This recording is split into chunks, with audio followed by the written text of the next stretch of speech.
Welcome students and friends. Today we are going to learn a new chapter and our chapter name is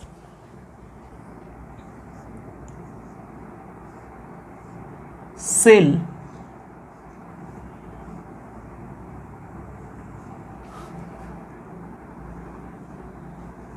The unit of life.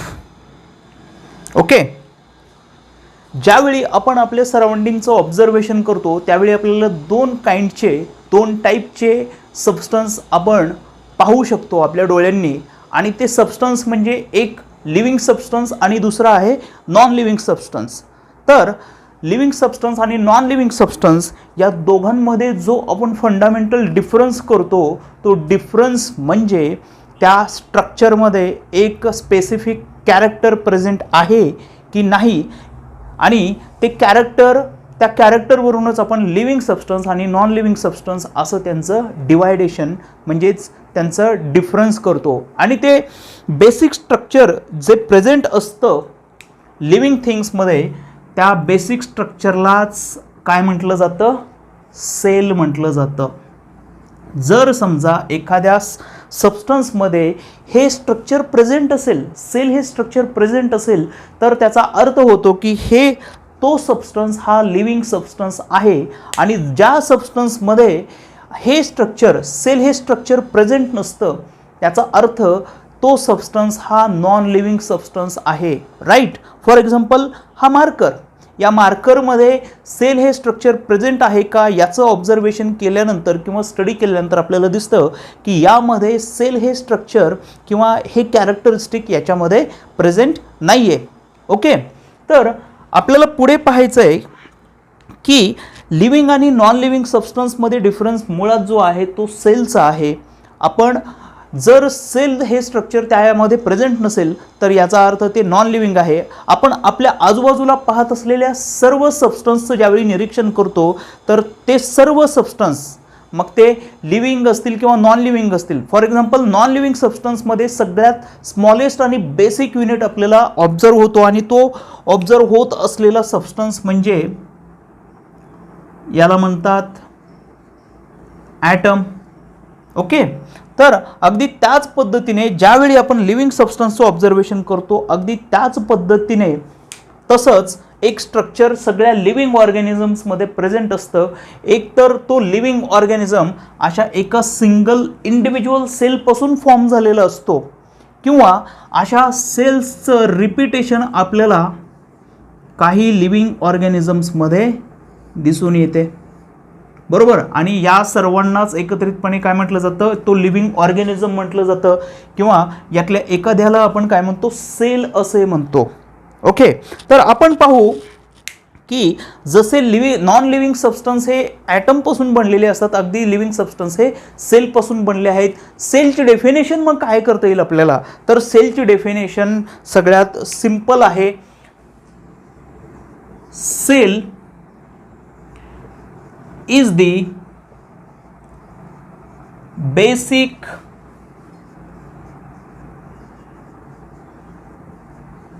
structural and functional unit of life. It is the definition of cell. म्हणजे काय आहे तर basic structural and functional unit of life. आपण या डेफिनेशनला थोडंसं काय करू, समजावून घेऊ. आपण त्याचं एक्सप्लेनेशन पाहू. Cell is the basic structural म्हणजे काय, तर ज्यावेळी लिव्हिंग ऑब्झर्वेशनचं आपण लिव्हिंग थिंगचं आपण ऑब्झर्वेशन करतो त्यावेळी आपण पाहतो की यांचं रिपिटेशन आहे. म्हणजे जसा आपण ही भिंत पाहतो तर ही भिंत कशापासून बनली आहे, ती ब्रिक्स, त्यामध्ये ब्रिक्स आणि त्या ब्रिक्स एकमेकांवरती असे रचलेले आहेत. बरोबर. तेव्हा ही ब्रिक फॉर्म झालेली, ही भिंत तयार झालेली आहे. अगदीच कुठलाही लिव्हिंग ऑर्गॅनिझम तो लिव्हिंग ऑर्गॅनिझम अशाच एका स्ट्रक्चरल फाउंडेशनने फॉर्म झाला आहे, आणि त्या स्ट्रक्चरल फाउंडेशनलाच काय म्हटलं जातं, सेल.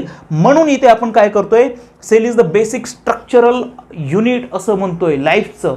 किंवा त्या कुठल्याही लिव्हिंग ऑर्गॅनिझमचं. स्ट्रक्चरल आहे. आता फंक्शनल म्हणजेच काय, तर समजा आपल्या कुठल्याही एका लिव्हिंग ऑर्गॅनिझमला जर एनर्जीची आवश्यकता असेल, एनर्जी तिच्यामध्ये कमी झालेली आहे, म्हणजे तिला काय झालेलं आहे, भूक लागली आहे, तर ती भूक लागली आहे याचा अर्थ सेल्सना एनर्जीची रिक्वायरमेंट आहे. बरोबर आहे. त्या लिव्हिंग ऑर्गॅनिझमला रिक्वायरमेंट आहे याचा अर्थ सेल्सला एनर्जीची रिक्वायरमेंट आहे. मी आत्ता तुमच्यासमोर मुवमेंट करू शकतो याचा अर्थ माझ्यामध्ये प्रेझेंट असलेल्या ज्या मसल सेल्स आहेत त्या मसल सेल्स काय करत आहेत, त्या कॉन्ट्रॅक्ट आणि रिलॅक्स होत आहेत, म्हणून मी हे हालचाल करू शकतो. मी आत्ता जो बोलतोय तुम्हाला ते बोलण्याच्या मागं सुद्धा अशा सेल्सचं कलेक्टिव्हली फंक्शन होत आहे. ठीक आहे. म्हणून मी आपल्यासमोर बोलू शकतोय. म्हणजे सर्व गोष्टी या कशावरती चालल्यात, सेल्युलर लेवलवरती चालल्यात. म्हणजे आपण पाहिलं की कुठलाही लिव्हिंग ऑर्गॅनिझम, फॉर एक्झाम्पल मी हा ट्रिलियन सेल्सनी बनला आहे. मी किती सेल्सनी बनलो आहे, ट्रिलियन सेल्सनी बनलो आहे. म्हणजे अब्जावधी पेशींनी मी फॉर्म झालो आहे. मी असा एक लिव्हिंग ऑर्गॅनिझम आहे. तर काही लिव्हिंग ऑर्गॅनिझम हे सिंगल सेलपासून फॉर्म झालेले असतात. त्याचा आपल्याला स्टडी पुढे जात असताना करायचा आहेच. तर आपण डेफिनेशन समजावून घेतोय, structural and functional unit of life. अन्नाची गरज आहे तर सेलला अन्नाची गरज आहे. मी हालचाल करतोय याचा अर्थ माझ्यामधल्या या सगळ्या सेल्स काय करत आहेत, कॉन्ट्रॅक्ट आणि रिलॅक्स होत आहेत, म्हणजे कलेक्टिव्हली वर्क होत आहे. त्यावेळी तो लिव्हिंग ऑर्गॅनिझम तो वर्क करू शकतो एखादं पर्टिक्युलर फंक्शन. म्हणून इथे फंक्शनल युनिट ऑफ लाईफ असं आपण सेलला म्हटलं आहे. युनिट ऑफ लाईफ म्हटलं आहे. युनिट, अशा युनिटच्या रिपिटेशननं सेल काय झाली आहे, फॉर्म झाली आहे. Okay, I think you all are getting. It is a very interesting topic because basically आपण काय करतोय, आपण आपल्याविषयीच किंवा आपल्या आजूबाजूला असणाऱ्या ज्या लिव्हिंग थिंग्स आहेत त्या लिव्हिंग थिंग्सचं एक युनिक कॅरेक्टरिस्टिकचं काय करतोय, आपण स्टडी करत आहोत. ओके, सो ही झाली definition cell the unit of लाईफची. आता पाहू आपण सेल हा जो हे जे कॅरेक्टरिस्टिक आपण समजा इथे एक रफ ड्रॉ केलं तर याला सेल हे नाव दिलं कोणी, तर 1665 मध्ये रॉबर्ट हुक या सायंटिस्टने सेल हे काय केलेलं आहे, याला या कॅरेक्टरिस्टिकला नाव दिलं आहे. काय करत होता तो, एक बुचाचं झाड असतं, त्या बुचाच्या झाडाच्या सालीचा पातळ काप म्हणजे एक स्लाइस घेतला आणि त्याने स्वतः इन्व्हेंट केलेला एक मायक्रोस्कोप म्हणजे सूक्ष्मदर्शी, त्याखाली त्याचं ऑब्झर्वेशन केलं आणि त्याचं ऑब्झर्वेशन करत असताना त्याला काय दिसून आलं, तर असे एक हनीकोम लाईक पॉलिगोनल स्ट्रक्चरचं ऑब्झर्वेशन त्याने केलं. हनीकोम लाईक पॉलिगोनल स्ट्रक्चर, असं स्ट्रक्चर रिपीट झालेले त्याला त्या मायक्रोस्कोपमधून दिसून आलेले आहेत. ठीक आहे. आणि याचा अर्थ काय होतो, आणि हे स्ट्रक्चर कसं आहे, हॉलो व्हेसल सारखं आहे. हॉलो व्हेसल म्हणजेच काय, रिकाम्या खोलीसारखं किंवा पॉलिगोनल स्ट्रक्चर.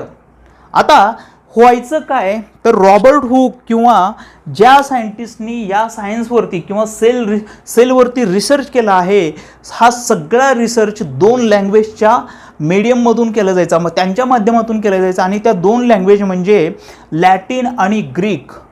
लॅटिन आणि ग्रीक या लँग्वेजमधून केला जायचा. आपण इवन आत्ता आपण शिकत असणाऱ्या जेवढ्या काही टर्म्स आणि कंडिशन्स म्हणजे संज्ञा, टर्म्स आणि ज्या कॉन्सेप्ट्स आहेत त्या संज्ञा आणि संकल्पनांचा स्टडी करत असताना एक आपल्या लक्षात येईल की जवळजवळ सगळ्या म्हणजे सर्व टर्म्स आणि कॉन्सेप्टचे जे वर्ड, जे रूट्स आहेत ते रूट्स आपल्याला लॅटिन किंवा ते आपल्याला लॅटिन किंवा ग्रीक लँग्वेजमध्ये आयडेंटिफाय होतात, आढळतात. बरोबर आहे. आता आपण पाहत होतो की रॉबर्ट हुकने काय केलं आहे, त्याने स्वतः इन्व्हेंट केलेला मायक्रोस्कोप खाली ज्यावेळेस या स्ट्रक्चरला पाहिलं तर हॉलो व्हेसलसारखं स्ट्रक्चर त्याला दिसत आहे. आणि यासाठी एक पर्टिक्युलर शब्द लॅटिन लँग्वेजमध्ये आहे आणि तो शब्द म्हणजे सेल्युला होय. सेल्युला म्हणजेच काय तर hollow vessel. Okay, hollow vessel किंवा हॉलो कंपार्टमेंट, रिकाम्या खोलीसारखी रचना, असं त्याला काय झालेलं आहे, असं त्याचं त्याने ऑब्झर्वेशन केलेलं आहे. आणि या सेल्युलावरून त्याने एक टर्म डिराईव्ह केलेली आहे किंवा तो शब्द काय केलेला आहे, फॉर्म केलेला आहे. आणि त्या सेल्युलावरून सेल हा वर्ड फॉर्म झालेला आहे. कधी? 1665 मध्ये रॉबर्ट हुकद्वारे. पण इथे एक गोष्ट अशी आहे की रॉबर्ट हुकने ज्या घटकाचं, ज्या पार्टचं ऑब्झर्वेशन केलं होतं, तो पार्ट हा लिव्हिंग सेल नव्हता, तर त्या लिव्हिंग सेलच्या वरती आवरण असलेला, फॉर एक्झाम्पल तो हा बार्क ट्री आहे, या बार्क ट्रीच्या एका फांदीचा, समजा एक अशी कुठली तरी एक छोटीशी फांदी आहे, या फांदीला कट करून तिचा आउटर मोस्ट लेअर, ज्यांना सेल वॉल म्हणजे पेशी भित्तिका म्हणतात, ही एक प्रकारची मृत पेशी आहे. त्या मृत पेशीमध्ये काहीही नसतं, तर सेल्युलोज हे एक कंटेंट असतं किंवा हा एक घटक असतो जो मुळातच बेसिकली तो मृत असतो, म्हणजे डेड असतो. तर त्या डेड सेलचं ऑब्झर्वेशन त्यानं केलं होतं आणि म्हणून त्याला हे असं स्ट्रक्चर दिसलं आहे. सेलचा स्टडी करत असताना आपल्याला कळेल की या सेलमध्ये cell itself is a unique world, it is not a hollow vessel. ठीक आहे, तर सेल ही बेसिकली काय आहे, एक मिसनॉमर आहे, चुकीचा शब्द प्रयोग आहे, पण तरीही आजपर्यंत ही टर्म वापरली जाते या कॅरेक्टरिस्टिक साठी. ठीक आहे, तर रॉबर्ट हुकने आतापर्यंत हे केलं. मग ॲक्च्युअल लिव्हिंग थिंगचं किंवा लिव्हिंग सेलचं ऑब्झर्वेशन कोणी केलं आहे, तर एक डच बिझनेसमन होता. तर काय होता, एक डच बिझनेसमन होता. त्या डच बिझनेसमनचं नाव होतं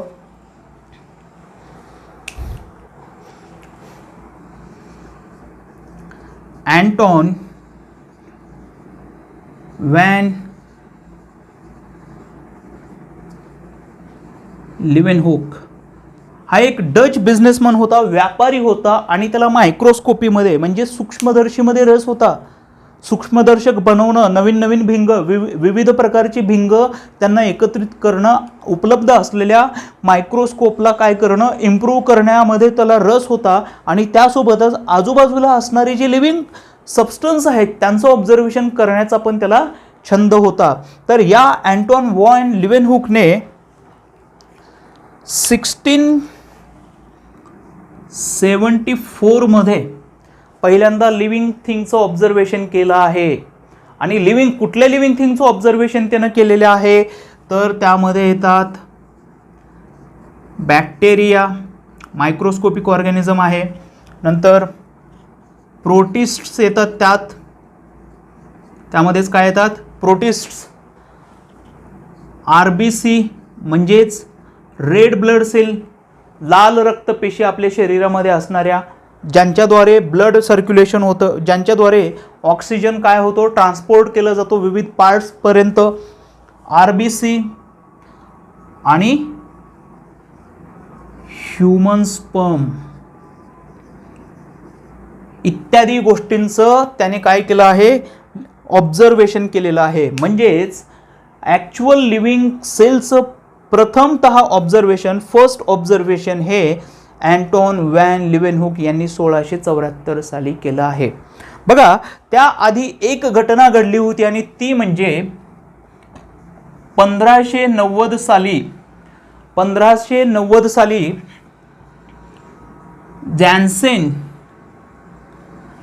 जॅन्सेन झॅकेरियस या सायंटिस्टने सर्वप्रथम काय केलं होतं, या सायंटिस्टने सर्वप्रथम मायक्रोस्कोपी इन्व्हेंट केली होती. म्हणजे सूक्ष्मदर्शीचा शोध हा सर्वप्रथम झॅकेरियस जॅन्सेन यांनी 1590 साली लावला होता. ठीक आहे, तर अँटॉन व्हॉन लिव्हेनहुक नंतर या सेलचं ऑब्झर्वेशन करण्याचा सपाटा बऱ्याच शास्त्रज्ञांनी लावला आहे आणि त्यांनी त्यांचे निष्कर्ष, त्यांचे कन्क्ल्युजन मांडले आहेत. तर या सेलचं ऑब्झर्वेशन करत असताना नंतर काय झाले आहे, या सेंटर पॉइंटला एक डेन्स असं स्ट्रक्चर, डार्क कलर्ड स्ट्रक्चर एका सायंटिस्टला आयडेंटिफाय झाला आहे, ऑब्झर्व झालेला आहे आणि त्याने न्यूक्लियस हे नाव दिले आहे. काय केले त्याने? न्यूक्लियस हे नाव दिलेलं आहे. कधी? कुणी दिलेलं आहे? रॉबर्ट ब्राउन यांनी 1831 मध्ये 1831 साली रॉबर्ट ब्राउनने काय केलं आहे? सेलमधील न्यूक्लियसचा काय केलेला आहे? शोध लावला आहे. न्यूक्लियस याचा अर्थ काय होतो? केंद्रक, म्हणजे केंद्रस्थानी असणारा. तर या न्यूक्लियसचं काम काय? या न्यूक्लियसमध्ये या सेलची किंवा त्या लिव्हिंग ऑर्गॅनिझमची सर्व जेनेटिक इन्फॉर्मेशन, म्हणजे सर्व जनुकीय माहिती, जसे की काही कॅरेक्टरिस्टिक्स, त्या लिव्हिंग ऑर्गॅनिझमची हाईट, त्या लिव्हिंग ऑर्गॅनिझमचे जे विविध पार्ट्स असतात त्या सर्वांचे जेनेटिक इन्फॉर्मेशन ती या स्ट्रक्चरमध्ये स्टोअर झालेली असते आणि त्याला आपण म्हणतो DNA. बरोबर? क्रोमोझोम्सवरती ते प्रेझेंट असतात. तर रॉबर्ट ब्राउनने काय केलं आहे? 1831 साली न्यूक्लियस या पार्टचा शोध लावला आहे. बघा, खूप इंटरेस्टिंग आहे. आपण आपल्याबद्दलच स्टडी करतोय मुळामध्ये. आपण काहीतरी कुठलं तरी एक रॉकेट सायन्स शिकत नाहीये. तर आपण आपल्या आजूबाजूला असणारे किंवा आपल्यासारखे ऑर्गॅनिझम्स, त्या ऑर्गॅनिझम्समध्ये जे बेसिक युनिट आहे त्या बेसिक युनिटचे कॅरेक्टरिस्टिक किंवा त्यांच्यातले पार्ट्स आपण काय करतोय? आपण त्या पार्ट्सचा स्टडी करतो आहोत. म्हणजे याला खूप जास्त रिलेट करायची, खूप जास्त इमॅजिनेशन करण्याची आपल्याला गरजच नाही मुळात, कारण हे आपल्यामध्येच मुळात आहे. ठीक आहे. तर रॉबर्ट ब्राउन यांनी काय केलेलं आहे? 1831 साली न्यूक्लियसचा शोध लावला आहे. त्यानंतर 1831 नंतर या सेलमध्ये पूर्ण इथपासून ते पूर्ण इथपर्यंत पूर्ण जो एक कंटेंट भरलेला असतो, या सर्व फ्लुइडला, पेशीमध्ये भरलेल्या या सर्व फ्लुइडला, कारण आपण पेशी पाहतो त्याच्यामध्ये बरोबर ते कसं असतं? फ्लुइडिक असतं की नाही? आपण आजूबाजूला असणाऱ्या वनस्पती पाहतो, बिया पाहतो, पाने पाहतो, तर ते थोडेसे कसे असतात? फ्लुइडिक असतात. म्हणजे त्या सेलमध्ये सगळ्यात जास्त कंटेंट कसलं असतं? फ्लुइडचं असतं. तर 1839 साली 1839 ला in 1839 there is a one scientist आणि त्या सायंटिस्टचे नाव आहे J.E. पर्किंजे. J.E. पर्किंजे हा सायंटिस्ट, या सायंटिस्टने सेलमधील या सर्व फ्लुइड सबस्टन्सला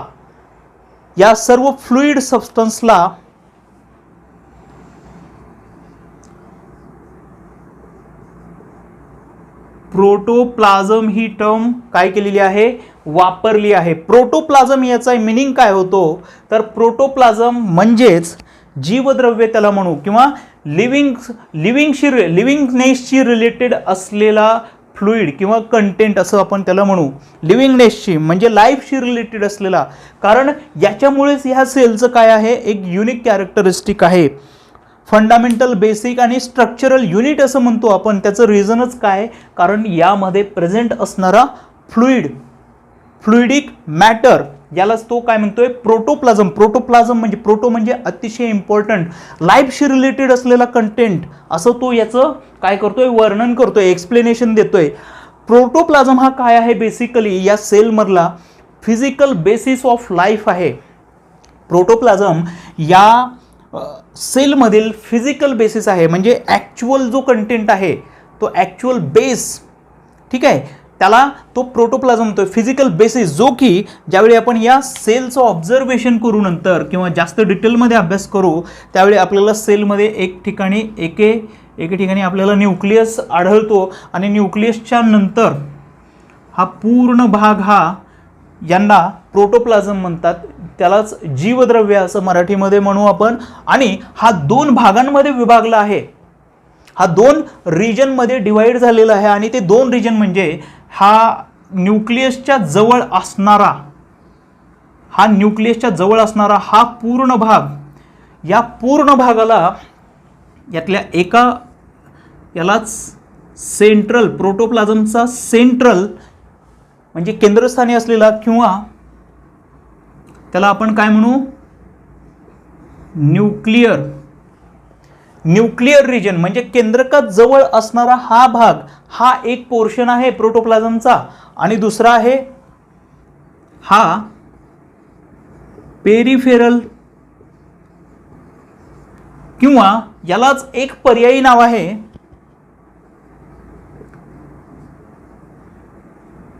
एक्स्ट्रा न्यूक्लियर.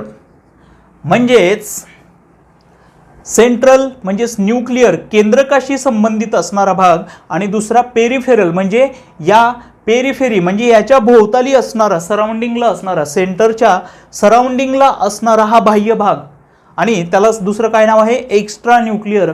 हा प्रोटोप्लाझम किंवा हे जे फ्लुइडिक मॅटर आहे हे असं 2 रिजनमध्ये काय झाले आहे, डिवाइड झाले आहे. ठीक आहे.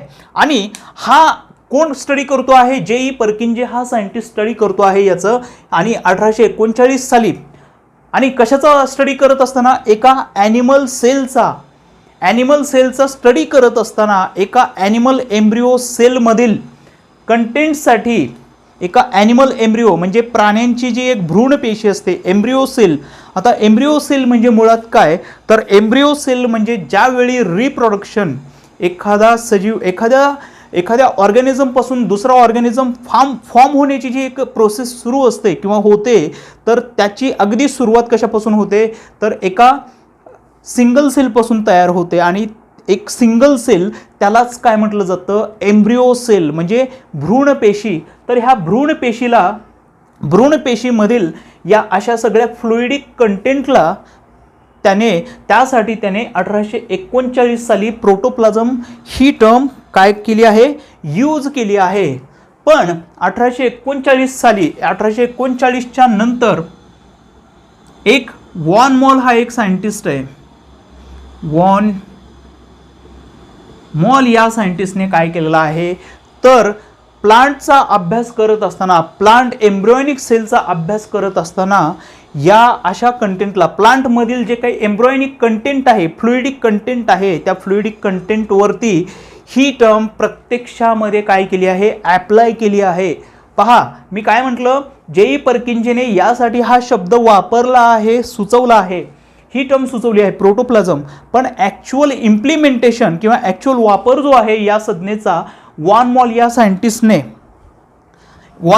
या सायंटिस्टने म्हणजे बॉटनिस्टने सर्वप्रथम ॲप्लाय केली आहे. कशावरती, प्लांट एम्ब्रिओमधील कंटेंटवरती ती टर्म काय केली आहे, ॲप्लाय केली आहे.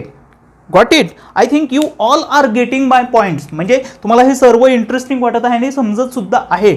पेशीचा जो रिसर्च त्या काळामध्ये झाला आहे त्याबद्दल, म्हणजे कुठल्या सायंटिस्टने कुठले त्यामध्ये काय केलेले आहेत, पॉईंट्स ॲड केलेले आहेत त्याबद्दल.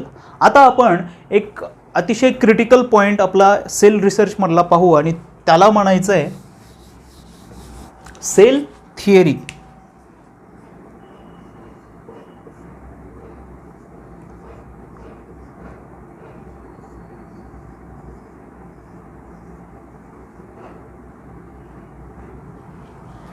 सेल थिअरी म्हणजेच पेशींचा सिद्धांत. आता ही सेल थिअरी कोणी मांडली आहे, तर 2 सायंटिस्टनी मांडली आहेत, आणि त्या सायंटिस्टची नावं आहेत, एक आहे M.J. श्लायडेन आणि दुसरा आहे T.S. श्वान. M.J. श्लायडेन आणि T.S. श्वान. M.J. श्लायडेन हा कोण होता, जर्मन बॉटनिस्ट होता.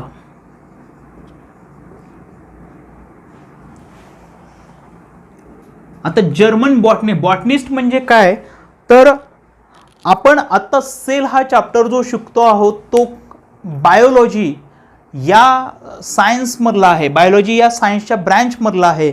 तर बायोलॉजीमध्ये परत 2 मुख्य काय आहेत, कॅटेगरीज आहेत, आणि त्या 2 मुख्य कॅटेगरीज म्हणजे बायोलॉजी या सायन्सच्या ब्रांचमध्ये दोन परत कॅटेगरीज आहेत आणि त्या एक म्हणजे बॉटनी आणि दुसरा आहे झूलॉजी. तर बॉटनी या बायोलॉजीच्या ब्रँचमध्ये फक्त प्लांट्सचा अभ्यास केला जातो, प्लांट्सचा स्टडी केला जातो. प्लांटचे कॅरेक्टरिस्टिक, प्लांटची फिजिओलॉजी, प्लांटचे वेगवेगळ्या ज्या काही ॲक्टिव्हिटीज आहेत त्या सर्वांचा स्टडी हा फक्त बॉटनीमध्ये केला जातो. आणि बॉटनीचा फक्त प्लांटचा किंवा बॉटनी या ब्रँचचा अभ्यास करणाऱ्या सायंटिस्टला, स्पेशालिस्टला बॉटनिस्ट असे म्हणतात. ठीक आहे. तर MJ स्लायडेन हा जर्मन बॉटनिस्ट होता, म्हणजे जर्मन म्हणजे तो जर्मनी या देशाचा होता. तर TS श्वान हा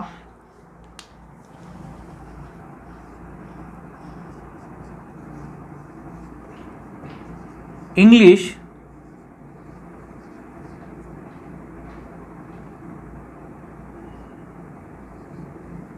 झुलॉजिस्ट होता. आपण मगाशी पाहिलं की बॉटनी म्हणजे प्लांटचा स्टडी करणारा सायंटिस्ट आणि झूलॉजिस्ट म्हणजे फक्त ॲनिमल्सचा स्टडी करणारा सायंटिस्ट, याला म्हणायचं आहे झूलॉजिस्ट. हा जर्मन आहे, हा इंग्लंड या देशाचा आहे. बरोबर. आणि या दोघांनीही या सेलवरती जो स्टडी केला आहे त्याचं इयर आहे 1838 आणि 1839, म्हणजे 1838 अँड 1839. ओके. तर काय केलं आहे या दोघांनी काही महत्त्वाचे हायपोथेसिस म्हणजे काही पॉस्च्युलेट्स फॉर्म केले आहेत सेल या स्ट्रक्चरबद्दलचे. कशाचा स्टडी करत असताना? हा बॉटनीचा म्हणजे प्लांटचा स्टडी करत असताना आणि श्वान हा एखाद्या ॲनिमल्सचा स्टडी करत असताना. आणि ते पॉस्च्युलेट्सच नेमके काय आहेत ते आपल्याला पाहायचे आहेत. तर यातला एक पहिला सिद्धांत, पहिला नियम आहे all organisms are made up of cells. ठीक आहे. हा पहिला पॉस्च्युलेट आहे, all organisms are made up of cells. म्हणजे या अर्थवरती जेवढे काही लिव्हिंग ऑर्गॅनिझम्स आहेत ते सर्व लिव्हिंग ऑर्गॅनिझम्स हे या सेल स्ट्रक्चरपासून फॉर्म झाले आहेत. असा पहिला त्यांचा काय आहे, असं पहिलं त्यांचं पॉस्च्युलेट किंवा असं पहिलं त्यांचा रूल आहे, पहिला नियम आहे या थिअरीमधला, सेल थिअरीमधला. Okay. And the next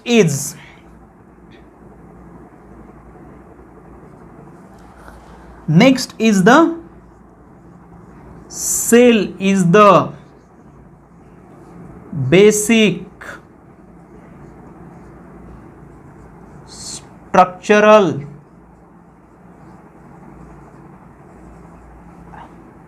and functional unit of life. Okay. काय म्हटलेलं आहे? Cell is the basic structural and functional unit of life. कारण बेसिकली ज्यावेळेस आपण एखाद्या स्ट्रक्चरकडे पाहतो किंवा एखाद्या लिव्हिंग ऑर्गॅनिझममध्ये पाहतो त्यावेळी सेल त्यांच्यामध्ये प्रेझेंट असते. आणि सेलचं युनिक कॅरेक्टरिस्टिक काय, तर ते एक स्ट्रक्चरल आणि फंक्शनल युनिट ऑफ लाईफ आहे किंवा त्यालाच आपण फंडामेंटल युनिट ऑफ लाईफ किंवा फंडामेंटल युनिट आपण त्या लिव्हिंग ऑर्गॅनिझमचं असं म्हणू. असं या दोघांचं ऑब्झर्वेशन आहे दुसरं या सेलबद्दलचं. पहा म्हणजे गंमत काय आहे, तर हा सायंटिस्ट 1838 मध्ये जर्मनीमध्ये बसून प्लांटचं स्टडी करत असताना, वेगवेगळ्या प्लांटचं स्टडी करत असताना तो एका कन्क्लुजनपर्यंत आलेला आहे. आणि ते कन्क्लुजन म्हणजे सेम. आणि TS श्वान हा इंग्लिश झुऑलॉजिस्ट म्हणजे एक प्राणीशास्त्रज्ञ आहे, इंग्लंड या देशामध्ये बसलेला. आणि 1839 साली तो पण सेल या स्ट्रक्चरचं ऑब्झर्वेशन करतोय, त्याच्यावरती थिंकिंग करतोय. आणि त्याने जे काही कन्क्लुजन काढले आहेत, काही नियम शोधले आहेत, ते नियम म्हणजे सेम आहेत. म्हणजे या दोघांनी जरी वेगवेगळ्या ठिकाणी बसून, वेगवेगळ्या वेळी बसून जे काही ऑब्झर्वेशन केलं आहे, जो स्टडी केलेला आहे, त्या दोघांचेही कन्क्लुजन किंवा निष्कर्ष हे सारखे आहेत. ठीक आहे. आणि म्हणून यांना काय म्हटलं जातं, they are regarded as pioneer of cell research, म्हणजे त्यांनाच पेशी सिद्धांताचे जनक म्हणतात, फादर ऑफ सेल थिअरी असे त्यांना म्हटले जाते. Right, I think you all are getting and please listen carefully, be attentive. तर हे दोन सिद्धांत त्यांनी काय केलेले आहेत, मांडलेले आहेत, आणि यालाच यालाच बेसिक सेल थिअरी असे म्हटले जाते. यालाच काय म्हटलं जातं, बेसिक सेल थिअरी, मूळ सिद्धांत. आता आपल्याला जरी हे दोन जे पॉस्च्युलेट्स आहेत किंवा जे ॲसेम्पशन्स किंवा आपण त्यांना गृहीतक किंवा नियम म्हणू, ठीक आहे, हे दोन आपल्याला अतिशय सिंपल वाटत असले, यामध्ये असं विशेष काय की यांना सेल थिअरी म्हणायचे आणि हे तर कोणालाही ठाऊक आहे. पण 1838 म्हणजे 1838 आणि 1839 या इयरमध्ये हा एक अतिशय इम्पॉर्टंट लँडमार्क गृहीत धरला गेला आहे. एक सेल रिसर्चमधला म्हणजे पेशीचं संशोधनामधला एक अतिशय महत्त्वाचा टप्पा. कारण या नियमांपासून पुढे विविध सायंटिस्टना एक वेगवेगळे काय आयडियाज त्यांच्या काय झाले आहेत, फॉर्म झाले आहेत, किंवा त्यांच्या टर्म्स ह्या क्लिअर झालेल्या आहेत किंवा कॉन्सेप्ट क्लिअर झालेले आहेत सेलबद्दलच्या. That's why this two scientist are getting very much importance in the history of cell research. ठीक आहे, तर हे दोन पॉस्च्युलेट्स आहेत. आता झालं काय, टी.एस. श्वान यानंतर, या दोन पॉस्च्युलेट्सच्या नंतर टी.एस. श्वान काही ॲनिमल टिश्यूजचा स्टडी करत असताना, आता टिश्यू म्हणजे काय हा प्रश्न तुम्हाला पडला असेल. टिश्यू हा चॅप्टर आपल्याला पुढे पाहायचा आहे, मी तरी थोडक्यात तुम्हाला सांगतो. ज्यावेळी ह्या सेल अशा बऱ्याच सेल अशा एकत्र येतात, they get together and they perform the same function, आणि या सर्व सेलचं काम एक काय असतं, सिमिलर असतं. फॉर एक्झाम्पल, मी आत्ता रेस्पिरेशन करतोय किंवा ब्रीदिंग करतोय, या ब्रीदिंगसाठी किंवा या रेस्पिरेशनसाठी हे लंग हे जे मध्ये असणारं एक जे ऑर्गन आहे, त्या ऑर्गनमध्ये लाखो पेशी आहेत. किती? लाखो पेशी आहेत, आणि त्या लाखो मिलियन सेल्सचं फंक्शन काय आहे, तर ऑक्सिजनचं ॲब्सॉर्प्शन आहे. हे एक महत्त्वाचं, म्हणजे याला काय म्हणू आपण, त्यांना एक लंगची टिश्यू म्हणू. म्हणजे असाच टिश्यूचा स्टडी करत असताना टी.एस. श्वान हा झुओलॉजिस्ट स्टडी करत असताना तो कशावरती स्टडी करत होता, तर तो बोन आणि कार्टिलेज हे दोन पार्ट्स असतात आपल्यामधले किंवा कुठल्याही ॲनिमलमधले, त्यांचा स्पेसिफिक स्टडी करत असताना, आणि हे दोन स्पेसिफिक पार्ट जे आहेत, बोन हे काय आहेत, हे दोन्हीही काय आहेत, कनेक्टिव्ह टिश्यूज आहेत. कनेक्टिव्ह टिश्यूबद्दल आपण नंतर पाहू, त्यांना संयोजी ऊती असे म्हणतात. कनेक्टिव्ह टिश्यूचा स्टडी करत असताना त्याला किंवा हा स्टडी त्याला एका तिसऱ्या पॉस्च्युलेट फॉर्म करण्यापर्यंत हा स्टडी त्याला घेऊन गेला आहे.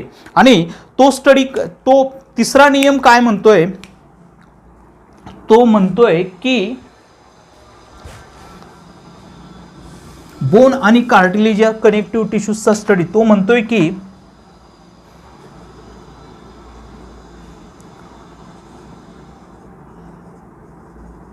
ऑर्गॅनिझम्स आर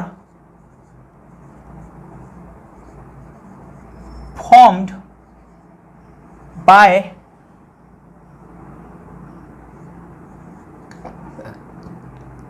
cells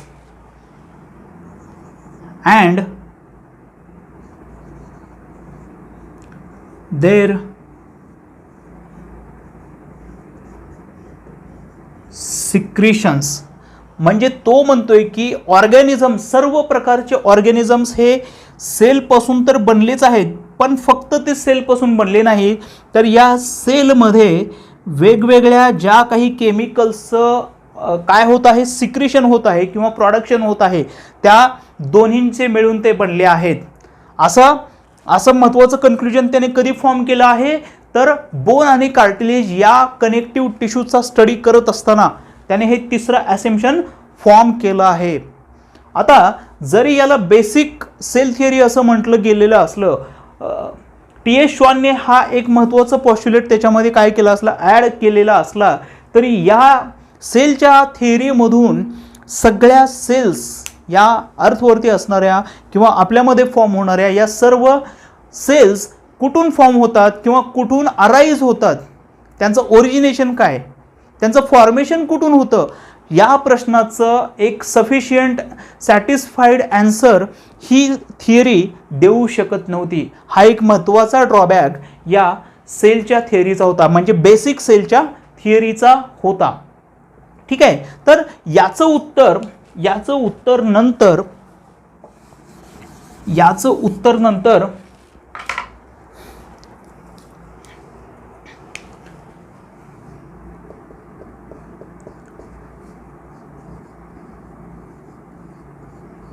रुडॉल्फ वर्चॉव या सायंटिस्टने दिले आहे आणि इयर आहे 1855. तर तो काय म्हणतोय, प्रश्न काय आहे की सगळ्या सेल्स कुठून ओरिजिनेट होतात किंवा कुठल्या सगळ्या ज्या सेल्स आहेत कुठून अराईज होतात, तर त्या सर्व सेल्स, त्यासाठी तो म्हणतोय ऑल सेल्स अराईज फ्रॉम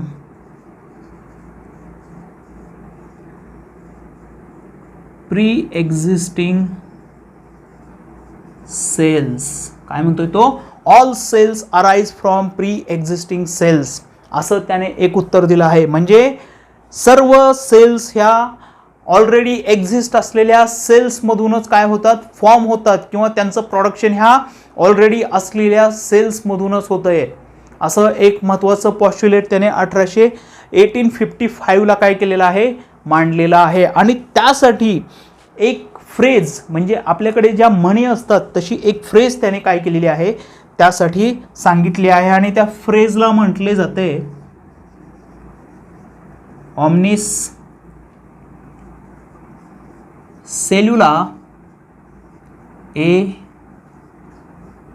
सेल्युला, म्हणजे ऑलरेडी एक्झिस्ट असलेल्या सेलपासूनच एखादी सेल काय होते, फॉर्म होते, तयार होते, असं रुडॉल्फ विर्चॉव या सायंटिस्टने म्हटलं आहे. तर रुडॉल्फ विर्चॉवने ही जी भर घातलेली आहे, हे जे ॲडिशन केलेलं आहे या पॉस्ट्युलेट्सचं, ज्यामुळे या प्रश्नाचा आपल्याला समाधानकारक किंवा एक सॅटिस्फॅक्टरी ॲन्सर मिळू शकते की सेल्स ह्या कशा फॉर्म झाल्या किंवा कुठून ओरिजिनेट झाल्या, तर या ॲडिशनला काय म्हटलं जातं, modern version of cell theory किंवा मॉडर्न सेल थिअरी असे त्याला म्हणतात. Okay, are you getting my point? आज आपल्याला जी मॉडर्न सेल थिअरी सांगितली जाते त्यामध्ये अजून काही ॲडिशनल पॉईंट्स ॲड झाले आहेत, आणि ते म्हणजे सेल्स कंटेन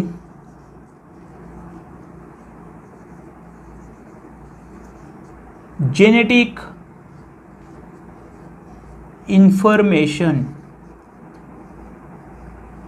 सेल्स ही कशाने बनली आहे, जेनेटिक इन्फॉर्मेशन बनलेली आहे. जेनेटिक इन्फॉर्मेशन कशामध्ये स्टोअर असते, तर ती न्यूक्लियसमध्ये स्टोअर असते. ज्या न्यूक्लियसची डिस्कवरी कोणी केली आहे, रॉबर्ट ब्राउन या सायंटिस्टने 1831 मध्ये केलेली आहे. Cells contain genetic information and this information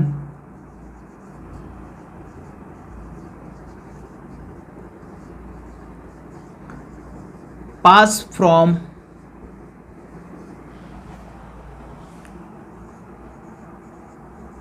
one generation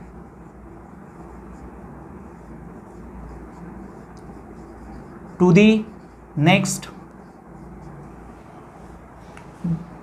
during